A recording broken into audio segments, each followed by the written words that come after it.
This is Dilip Kumar from Vizianagaram అంట. Hi Dilip. So love story ఏంటంటే, నాకు ఇంటర్ కాలేజ్లో ఒక అమ్మాయి ఫ్రెండ్ అయింది. ఆ అమ్మాయి పేరు బుజ్జి. మేమిద్దరం చాలా క్లోజ్గా ఉండేవాళ్ళం, ప్రతి విషయం షేర్ చేసుకునేవాళ్ళం. నేను అలానే ఒక అమ్మాయిని లవ్ చేస్తున్నా అని తనకి చెప్పా. ఆ అమ్మాయి క్యారెక్టర్ బ్యాడ్ అని నాకు తెలీదు, నా ఫ్రెండ్కి తెలుసు, బుజ్జికి తెలుసు. కానీ నేను బాధపడతా అని నాకు చెప్పలేదు. నేను లవ్ చేసే అమ్మాయికి ప్రపోజ్ చేశా.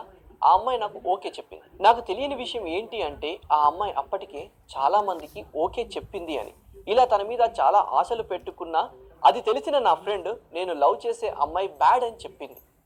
నేను కోపంతో నా ఫ్రెండ్ బుజ్జిని కొట్టాను.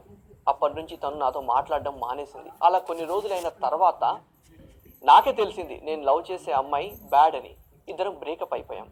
తర్వాత చాలా బాధలో ఉన్నా. అప్పుడు తెలిసిన విషయం ఏంటి అంటే, నా ఫ్రెండ్ నన్ను లవ్ చేస్తుంది అని వాళ్ళ ఫ్రెండ్ ద్వారా నాకు తెలిసింది. బట్ నేను తన దగ్గరికి వెళ్తే అందరూ నేను లవ్ చేసే అమ్మాయిని వదిలేసా అని, తన దగ్గరికి వచ్చాను అనుకుంటారని జస్ట్ ఫ్రెండ్లానే ఉన్నాను. తను ఎప్పుడు ప్రపోజ్ చేస్తుందా అని వెయిట్ చేసి చేసి ఇంకా ఉండబట్టలేక నేనే తనకి ప్రపోజ్ చేశా. తను యాక్సెప్ట్ చేసింది.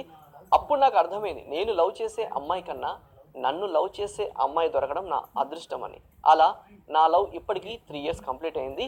ఈ 3 yearsలో మా లవ్ పెరిగింది, కానీ ఎక్కడ ఒక్క పాయింట్ కూడా తగ్గలేదు. మా అమ్మ తర్వాత అమ్మలా చూసుకుంది. తను నాతో జీవితాంతం హ్యాపీగా ఉండాలని మనస్ఫూర్తిగా కోరుకుంటున్నాను. వాళ్ళ పేరెంట్స్ ఒప్పుకున్నా లేకపోయినా నా జాబ్ రాగానే మా ఇంట్లో చెప్పి ఆ అమ్మాయిని పెళ్లి చేసుకుందాం అనుకుంటున్నాను. ఆ అమ్మాయి నాతో ఉంటే జీవితాంతం అంతే హ్యాపీగా ఉంటుంది అని నా నమ్మకం. ఐ లవ్ యూ బుజ్జి. నా బుజ్జికి లవ్ బైట్స్ ప్రోగ్రామ్ అంటే చాలా ఇష్టం. తను చెప్తేనే నేను నా లవ్ స్టోరీని సెండ్ చేశా. థ్యాంక్స్ జెమినీ మ్యూజిక్, నా లవ్ స్టోరీని అందరితో షేర్ చేసినందుకు అని రాశాడు. Okay fine. Okay Bujji and Dilip fine కదా, హ్యాపీ.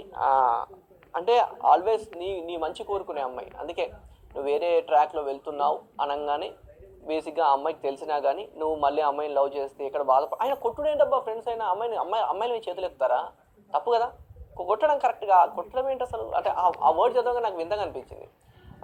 మామూలు మాట్లాడుకోవడం తప్పుగా వేరు, కానీ కొట్టడం ఏంటి?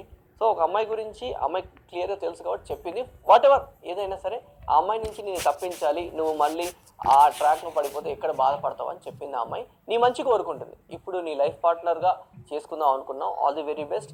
జాబ్ రాగానే వాళ్ళ అమ్మలు ఒప్పుకున్నా ఒప్పుకోకపోయినా కాదు, వాళ్ళని కూడా ఒప్పించు. ఒప్పిస్తే హ్యాపీ కదా, కథ సుఖాంతం అవుతుంది కదా.